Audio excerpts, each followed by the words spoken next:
Hi everyone, I'm Emily Marsh from the Greater Concord Chamber of Commerce. I want to thank you for joining us for our webinar this morning with Orr Reno, PA.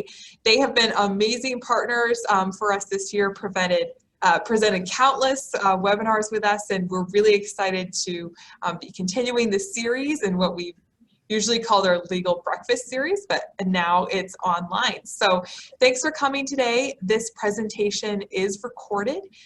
We will be sending everyone who registered for the event a link to a video so you can watch this anytime.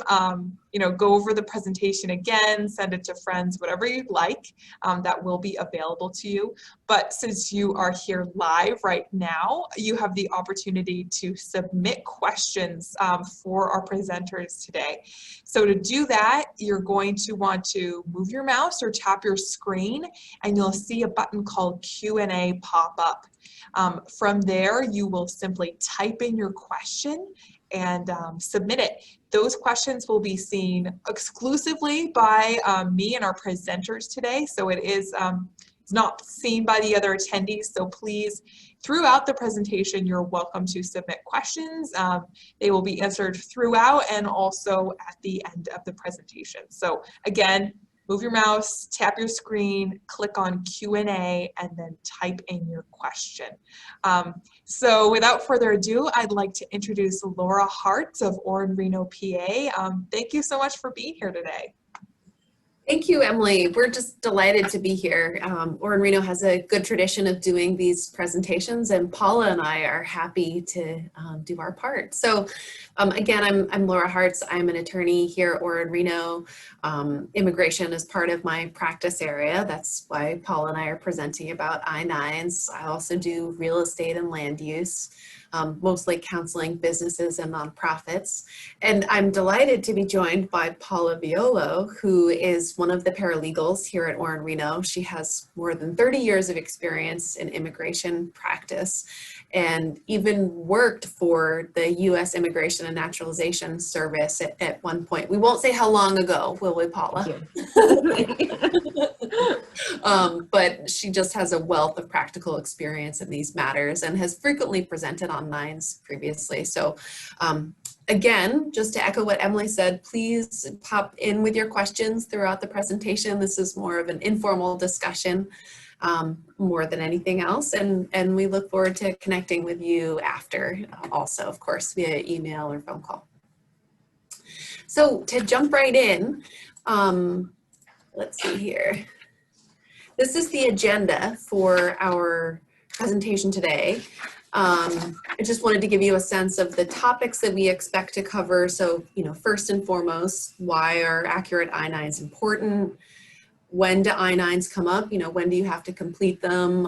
When do you have to revisit them? When do you have to check the documentation? And then most importantly, how do you prepare an error-free I-9? Paula's going to share her experience in this area and also highlight common mistakes that people make in completing an I-9. Then we'll go through policies and internal audits. It's a good practice to have some form of internal audit so that you're prepared before U.S. Customs, Immigration, Customs and Enforcement asks for your records. We'll go through common questions and hot tips, including how long to retain your documents and how to avoid discrimination in soliciting the identification and work authorization documentation. And then, of course, we'll open it up to informal discussion with a sample I-9 just to work through some questions that may pop up. So first, why are accurate I-9s important? I'm a lawyer, so I have to start with number one, it's the law. So since 1986, every employer has to complete an I-9 in order to hire the employee. That's under the Immigration and Naturalization Act. Two, there's also this frequency of ICE audits. So again, ICE is the U.S. Customs Immigration, or United States Immigration, Customs and Enforcement Agency. They have the potential to inspect your records, and we'll go over what that's like. And also, most importantly, what happens if you aren't in compliance when they come to inspect. That's number three, documentation of fines and how significant the penalties can be.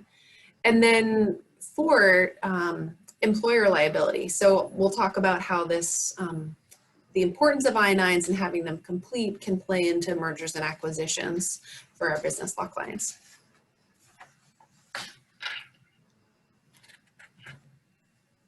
So, the most dramatic place to start really is about ICE officers and the potential for an audit by ICE. There has been a significant increase in the number of ICE audits over the past 5 to 10 years. Most recently in 2020, this past year, ICE was aiming to complete 15,000 audits, which is a significant number.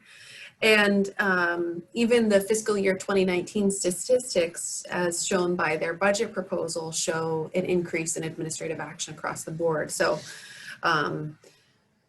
in fiscal year 2019, there were approximately 6,800 new worksite investigations. There were approximately 6,500 Form I-9 inspections, approximately 2,600 total arrests, and that's including arrests from I-9 inspections, which of course more than 2,000 were administrative arrests and approximately 630 were criminal arrests. So that's really highlights the importance of completing an accurate I-9. And then of course the money. So in fiscal year 2019, more than 14.3 million was reflected in judicial fines, forfeitures, and restitutions against employers for violating I-9 requirements. It's a lot of money, especially when you're thinking about small businesses like we have traditionally here in New Hampshire. This slide reflects how the increase in I-9 inspections and ICE activity is reflected as part of an overall trend. So this data reflects 2017 and 2018, not just 2019. You'll see that from 2017 to 2018, I-9 inspections went up approximately 340%. This is an incredible increase. That's approximately 1,300 to 6,000 inspections. Likewise, criminal arrests went up significantly from 2017 to 2018, from 139 arrests to 780. That's a 460% increase. And administrative arrests went up even more, almost 800%. So from 172 administrative arrests to 1,500 approximately. And then cases initiated, we see that same trend, a 305% increase from 2017 numbers, 1,691 cases, to 2019 with 6,848 cases. So this is, just to underscore the point, this is part of a significant increase in ICE activity under the Trump administration, but also was previously initiated under the Obama administration. So what happens if you get an ICE audit and you get that knock at your door? Unfortunately, as this picture shows, it can result in arrest. This picture most likely demonstrates an arrest from a home audit or a residential audit, not necessarily from a business audit, but that is the kind of arrest and the kind of uniform that you can expect on the other side of the knock. I'm sure, as you can imagine, these kinds of audits and interaction with ICE causes a significant disruption in the workplace and in your business activity. What's more, as I mentioned, the monetary penalties can be incredibly significant per I-9.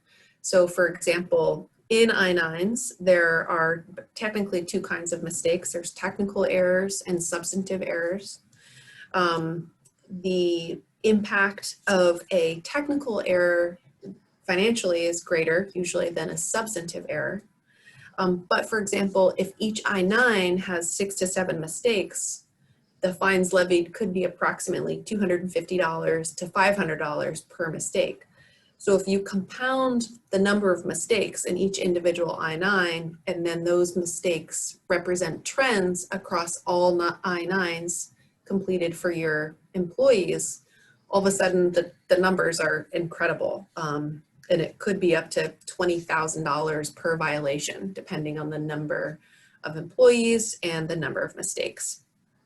Of course, as with any penalty, there is a increase in fines for knowingly hiring those with fake documentation or fraudulent documentation, or with I-9s with errors in them, and continuing to employ individuals with I-9s who have those errors in their documentation.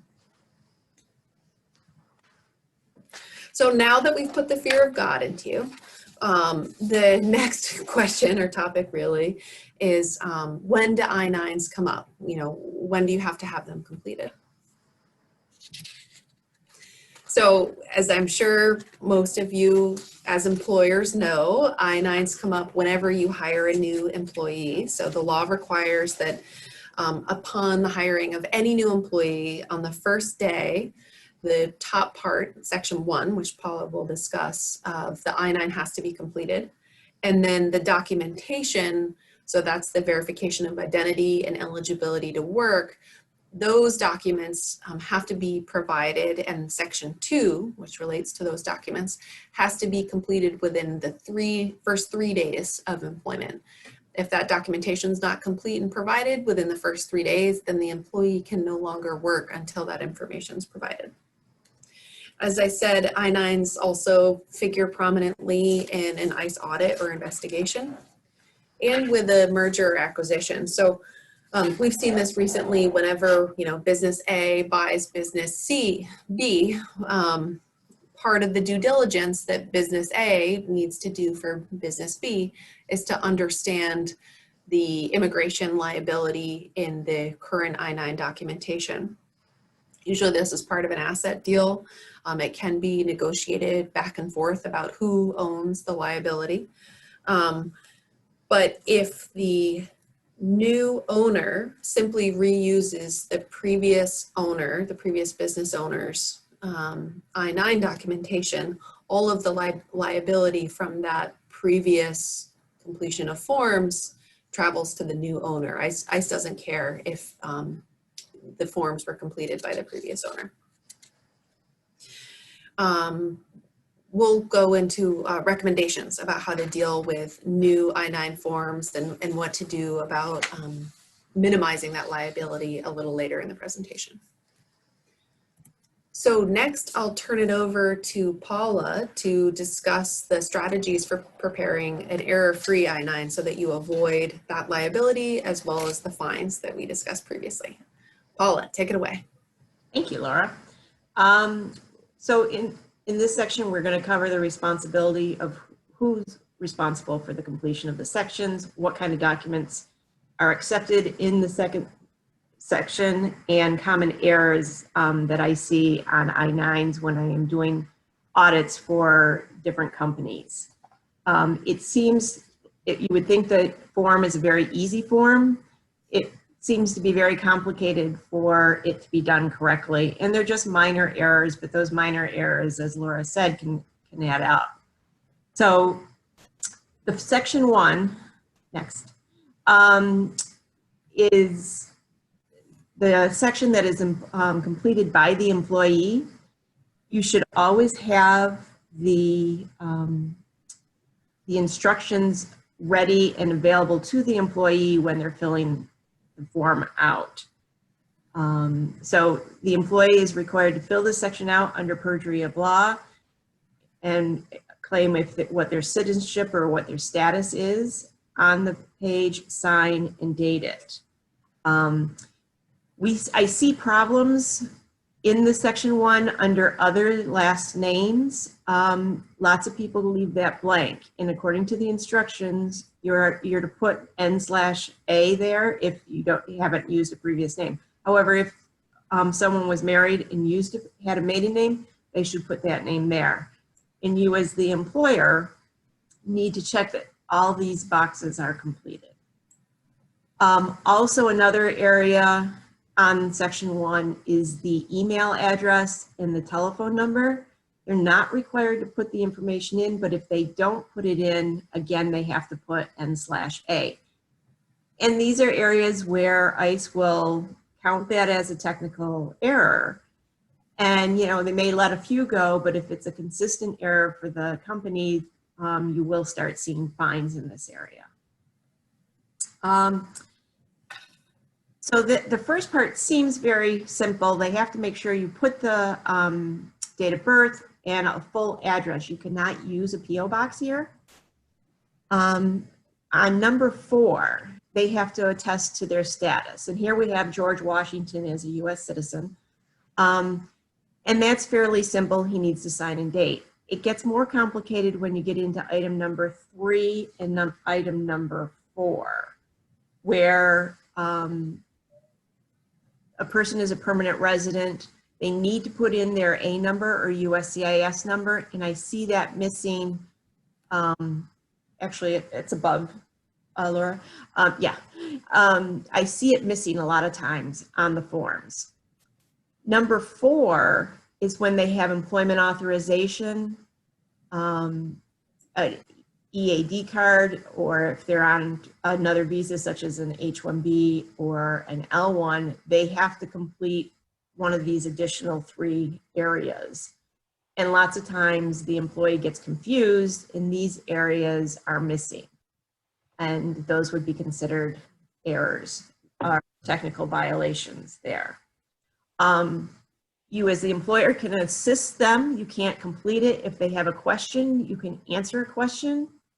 Or if they can't find the USCIS number, you can certainly find it and assist them in helping them.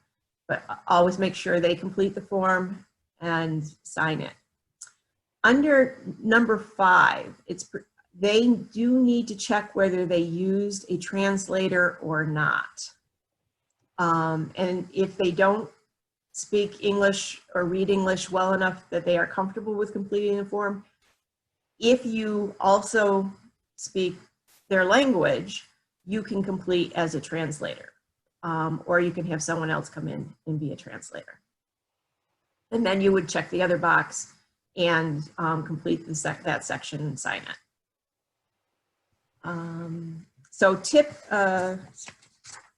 So next page is a sample I-94 that you could use in completing that section 4 area.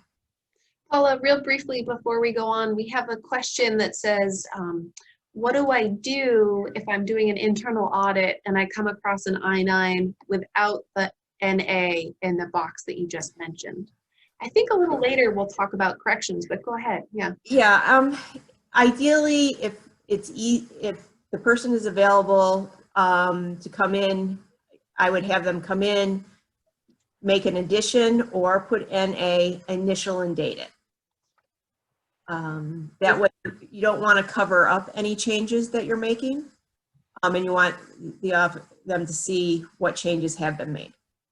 That's perfect. And that's the most common one I see, is the NA on the section 1 in most audits. It helps, you as the employer knowing that, and you can, catch it when you're hiring them, and that helps out. So the I-94 is an expiration date. There's a sample I-9, I'm sorry, Laura, I skipped ahead. That's okay. To the next photo. Oh, so this is the I-94. There's the expiration date on it says admitted till on the top, and then the I-94 number is above that, and they would need to put that information on. You would then need this information for section 2 also. Moving on, tips for section 1. Just to review, we want to make sure that everything is correct. All the boxes are completed. If there is not an answer, put NA. No PO boxes, dates of birth. Make sure they sign and date it. And lots of times they sign and date it on the wrong line, but that's okay as long as it's signed and dated. They also want to put in, check whether they use a translator or not. I'm seeing a lot of people are missing that box, and that's a fairly new box over the last couple of years. Also, something to keep in mind when starting this is you want to make sure you're using the correct version or edition of the I-9. This most recent one came out, they started using in April of 2020. It has an edition date of October 2019. They were slow getting it into the system and getting it done, so it wasn't required until April. But currently that's the number edition you'll be using. If you were doing a self-audit and you realized that when you hired someone you used a wrong edition, you would then attach a blank new edition I-9 to the old I-9. So, and if anyone has any questions about section 1, let me know. Section 2 is the employer's responsibility. So in this part, I see number 1 is always left blank, or many times left blank. And many times if it's completed, the citizenship immigration status is left blank. So what this means is the number they checked on section 1 should be put over here. So if this person, George, checked box number 1 as a US citizen, you would put in immigration status number 1. If he was a permanent resident, you would put in number 3. And lots of times this is left blank. So George presented his passport. It's by the Department of State, and the document number, and then the expiration date. The list of documents, A documents are identity and ability to work, while list B and C documents are, list B is identity and list C is employment authorization. You don't want to over document. So if you had a list A document and a list C document, such as a passport and a social security card, you don't have to put down the social security card because that's considered over documentation. The green card is also a list A because it's that both is identity and employment. Many times the list B documents are a driver's license. Not so much voter registration, it is on the list, but you don't see it that often. And most voter registrations don't have identification on them. US military documents you do see sometimes. But the most common one is a driver's license or state ID. And a list C document is a social security card or a birth certificate. Many times we see that the employer thinks the birth certificate is a list B document, but it's not. It's a list C, giving the person authorization to work. The list C documents won't necessarily have an expiration date, while the list B and A documents do. Also, a list A document would be a foreign passport and an I-94. So if someone was on an H-1B, they would present their passport and their I-94 showing their authorization dates.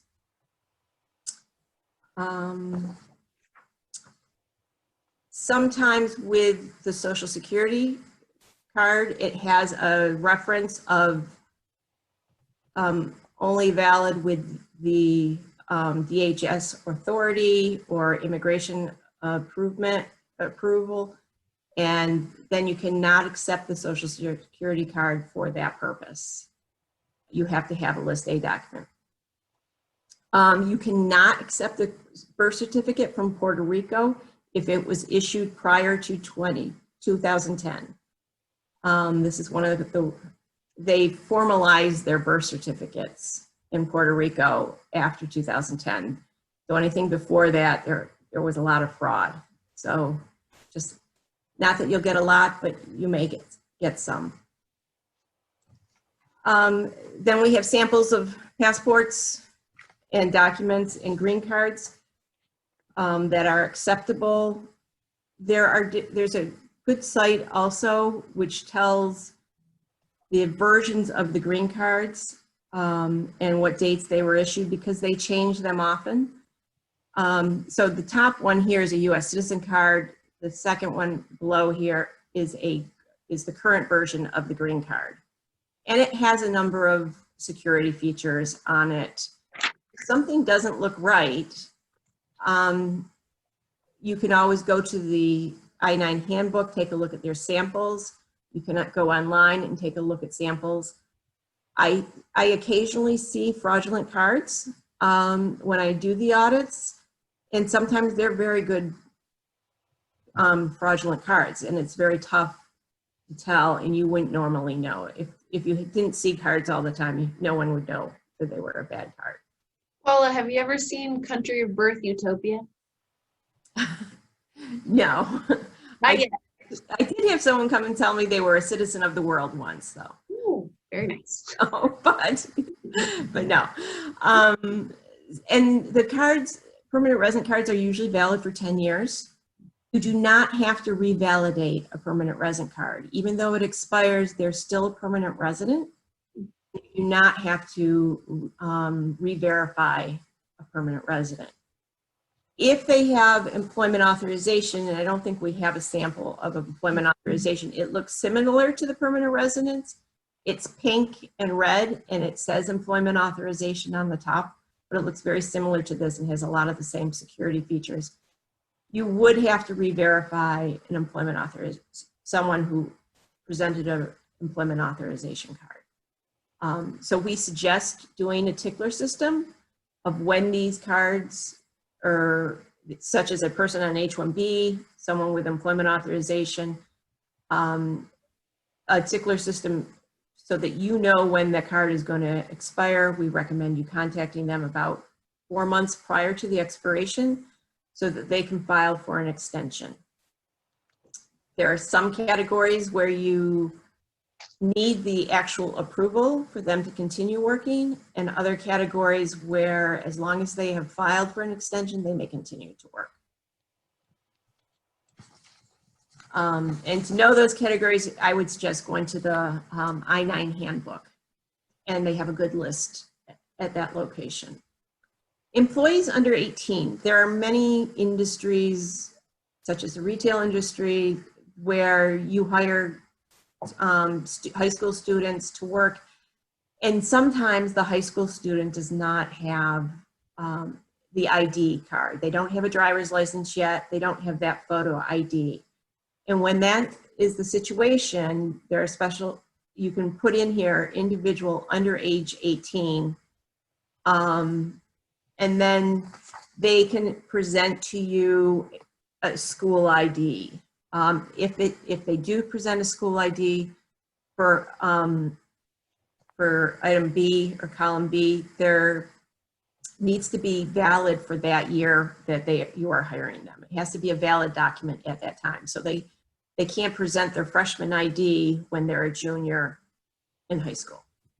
So on tips for section 2, all boxes must be completed.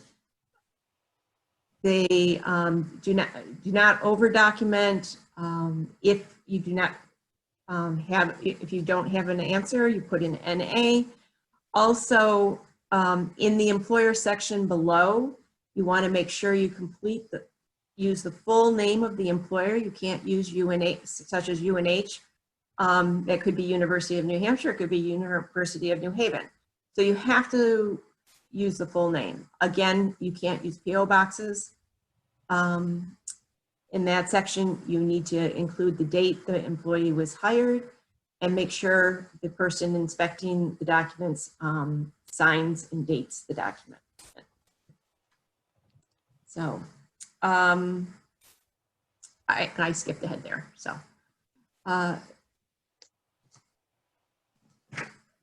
so things to remember. The I-9 must be completed on the first day. They have 3 days to present documents to you, but it must be completed. The employee section, or section 1, must be completed on the first day. You cannot have them complete the I-9 prior to offering them the position and accepting the position. So it should not go with the application process. It's after the application process. As the employer, you want to make sure all boxes are checked on the first page. And then in the second page, you want to make sure you're looking at original documents, that you complete the columns correctly by including the issuing agency and the expiration dates where there is an expiration date, and that should all be done within the first 3 days of employment. So, internal audits. Laura. Thanks, Paula. So you've prepared perfect I-9s with this guidance, and you have the proper documentation. Now is the time to ask the question of how long do I keep those I-9s, and how do I make sure that I've prepared them accurately? How do I do that internal audit that Paula was talking about? So first, the storage of I-9s should be kept separate from other employee files. This is so that if there is an external audit, you don't have, you don't lose the privilege between the employee and the employer of the confidentiality of that material. It's also just a common concern to make sure that you've maintained the privacy for that employee and kept the rest of their employee file separate. You don't want to give ICE sort of free reign over your whole filing cabinet. There's also specific rules for how long you have to keep your I-9. So you must keep the I-9 for each employee for 3 years after the date of hire, or 1 year after the date employment ends, whichever is later. We usually get a question about how long do you keep copies of documentation. The bottom line here is you can decide how long you want to keep copies of documentation. We recommend that you keep documentation, but whatever you do, make sure you do it 100%. Don't keep copies of documentation for some employees and not for others. And as Paula said previously, you really should put ticklers in your calendar, so when you do find that one of the documents for documentation purposes expires, you've proactively addressed that. And these are all issues that you too can find and check for yourself in the completion of a self-audit. So it's always good to do self-audits. We recommend to all of our clients to do them. Of course, the number of self-audits and the frequency depends on the number of employees and the turnover rate of the employees. So if you're hiring a lot of employees and there's a relatively high turnover rate, there will be more I-9s and more files because of the file retention requirements. So that usually means that you should do internal audits more frequently rather than less frequently. Usually we say every 1 to 2 years, again, depending on the number of employees. Once you complete the audit, you should write a memo to the file and summarize the findings of the audit and any corrections made. So, for example, one of the audience questions previously was, what if I find NA when I'm doing an internal audit and I should have completed, you know, the actual information, or I left it blank and I should have written in NA. In that memo to the binder, to the file documenting the completion of the audit, you should have that notation made of any corrections. And we'll talk about how you actually make the corrections. Paula alluded to that previously, but you know, there's specific ways that I-9 or that ICE accepts a revision and specific ways that it doesn't. But so keep this memo in your file, again, because ICE investigations can happen up to 5 years after the error was completed or corrected. And ICE looks very favorably on employer-led audits, so that could result in a reduction of fines, so that, you know, you've shown your due diligence and your efforts to make corrections before you were discovered to have a significant number of errors by immigration. Go ahead, Paula. Okay, re-verifications and rehires. This is where the employment authorization cards or the H-1Bs that are going to expire come in. You need to re-verify their employment authorization. You do not have to re-verify their identity or a List B document. You only need to do a List A or a List C document showing the extension of the employment authorization. So it's always good, again, as we said, to put the tickler to make sure you are aware. You never have to re-verify a U.S. citizen or a permanent resident. And the more current the version of the I-9 form, you must complete section 3 of that version. So if there was an older edition and a newer one has come out, then you need to, the re-verification needs to be done on the new edition. But you only have to do the section 3 and then staple it to the initial I-9. So next we dig into common questions and hot tips straight out of the Orr Reno presses. So Paula, I've been wondering how COVID affects I-9s and, especially if all of my employees are working remotely, do I have to look at the documents in person? Well, actually they've relaxed the rules of the in-person document review for employers and are operating completely remotely. So the key here is that the employer must be operating completely and remotely in order for you to not have to see the original documents on the physical premises. If you're not working remotely or only partially, then you're still required to see the original documents. And again, photocopies are not accepted. So yes, there's a little leeway, but not a whole lot. Love the COVID flexibility. Yes. Now, what about an ICE audit? Say I do get that knock on a door or, most likely a letter. How does that work?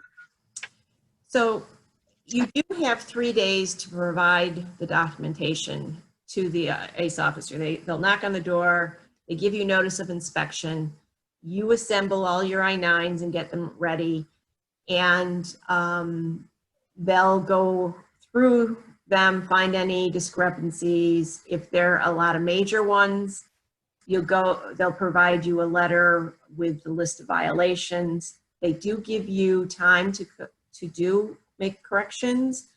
If you have people who are not matching in their system with what they think their status is, they will give them time to provide documentation that they are invalid status. There are some times you just cannot make corrections. There are some things you cannot fix.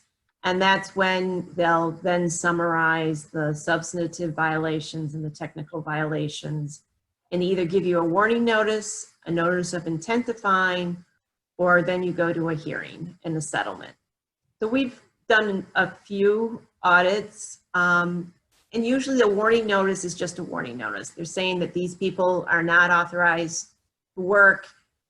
They haven't found a lot, but they found just a couple. Now, if you continue to employ the people after you have told them, after ICE has told you they are not authorized to work, then you could look at further violations and further fines.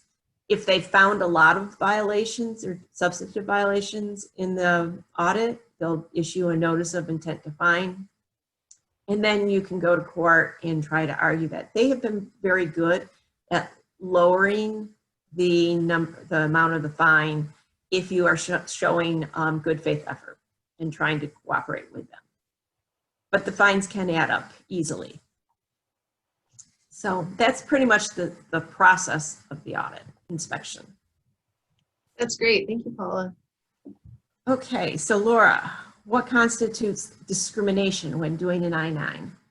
Great question. And this is something that employers are concerned about, or maybe they don't even know that they should be concerned about, that they probably should be.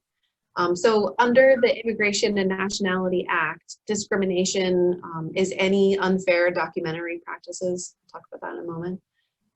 Citizenship or immigration status being a primary factor in the hiring and firing or recruiting of an employee.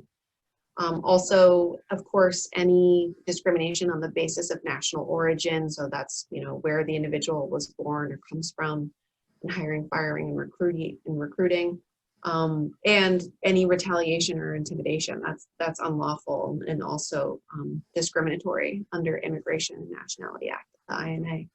How this comes up in the I-9 process is when the employer requests specific documents based on their impressions about the employee. So for example, the employer is like, the employee has a last name that I associate with a country in South America. I'm going to ask that person for either a green card or an I-94, sort of making assumptions about that person's origin. That is absolutely forbidden. That's discrimination. You're not allowed to do that.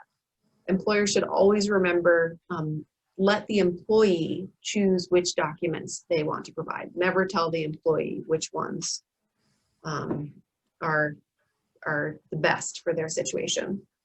One other sort of interesting point, there is a Spanish version of the I-9, but it's also most likely discrimination if the employer makes the assumption about the employee saying, oh, you'll most likely want the Spanish version of the I-9. You can't do that. If the employee asks for it, they can complete it, but you can't voluntarily give it to them. Laura? Go ahead, Paula, please. Yeah. I'm sorry. The Spanish version of the I-9 can only be given to someone who lives in Puerto Rico and works in Puerto Rico. The rest of the country, even if they only speak Spanish, must complete the English version of the I-9. Great correction. Thank you, Paula. Yeah, that's an example of making an assumption about someone's nation of origin. Here, you have to follow where the individual was born. If Puerto Rico is that location, then you can use the Spanish version. Right. Great. So Paula, how do I make corrections? So we had that question before about filling in and not filling in. Can you help us understand section 1 and section 2? Yes. So in section 1, the employee must make all the corrections. The employer cannot make any additions or corrections, even if they know the answers. The employee has to come in, make the correction, draw a line through. If it's an incorrect statement, draw a line, initial and date. If it's adding something that they left blank, it would come in, add that information, initial and date it. You can never use whiteout or erase anything. You want to be clear of the corrections you're making. In section 2, the employer can do corrections and additions in section 2. And again, the same thing goes true. Put a line through it, initial and date it. If it's something that's left blank, make the addition, initial and date it. It's always a good idea to put a note to the I-9 saying that, corrections were made per audit or, and initial and date it. Sometimes if you're doing a complete audit, it's good to put it at the beginning of your I-9 so that you know what date the audit was done and what the summary of the corrections that were made. I like to suggest that depending on the number of employees, you may want to keep a binder, an alphabetical binder, and then tab the ones that are going to expire. You also want to make sure that you get rid of the I-9s that you can for employees that are no longer working when you are able to. Because if ICE comes in, they are going to take a look at all your I-9s, and if these people are no longer there, you're still going to be fined for any mistakes on those I-9s for employees you no longer have. But you do have to keep them for that period of time. Paula, we said that was 5 years, right? Well, no, you keep, it's 3 years from the date of hire or 1 year after they've left, whichever is longer. Right. You can still be fined on corrections you made during an audit for up to 5 years after that audit. Yep. So they can get you either way. So if you have a large turnover, it's always a good idea to get rid of the I-9s that you don't need any longer. And once someone leaves, you might want to move them from the main binder to a separate binder and put dates on when you can get rid of these I-9s so that you're not liable for those. And that's also another place for a tickler, right? Yes. Excellent. It's also a good idea to be consistent with who does the I-9s within the company and have them trained and up to date on the policy of doing the I-9 and the procedure of doing the I-9. If you have a lot of different people doing the I-9s within the company, your tendency of having mistakes is greater. So designating 2 or 3 people within the company is important. Should you use E-Verify? You can. There are some companies that have to, depending on the industry, and you need to kind of determine if E-Verify works for your company to do it. And if you do use E-Verify, you have to use it for all employees. It's just not, oh, I'm going to use it for this one. It's for everyone. So That's great. I don't see any additional questions in our pop-up box, but we do have just a few more tips. So folks, if you do have questions, send them right along and we'll look at them. The last just sort of highlights of things to remember that Paula and I have discussed. So, as Paula said, have one person in HR complete the I-9s, or rather be responsible for the completion of the I-9s. But if you have questions about whether or not you have completed it appropriately, have somebody else take a look at the application, or rather at the form, and just ensure that that documentation is appropriate. Remember, do not specify the kind of documents that could constitute discrimination. If you have questions about the validity of the documents, seek a second opinion. You don't have to be an expert. You don't have to be a detective. You don't have to identify each and every problem, but if there are sort of big issues and it looks, if they hail from the country of utopia, you should probably seek a different document. And of course, ask for help if you need verification on that point. And then finally, just have the policy internally of following all the instructions on the form, keep the I-9s for the amount of time that we've prescribed previously, so 3 years or 1 year.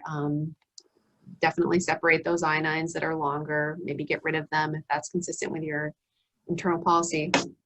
Do the internal audits like we've discussed previously, just because it protects you, the employer, from any additional costs.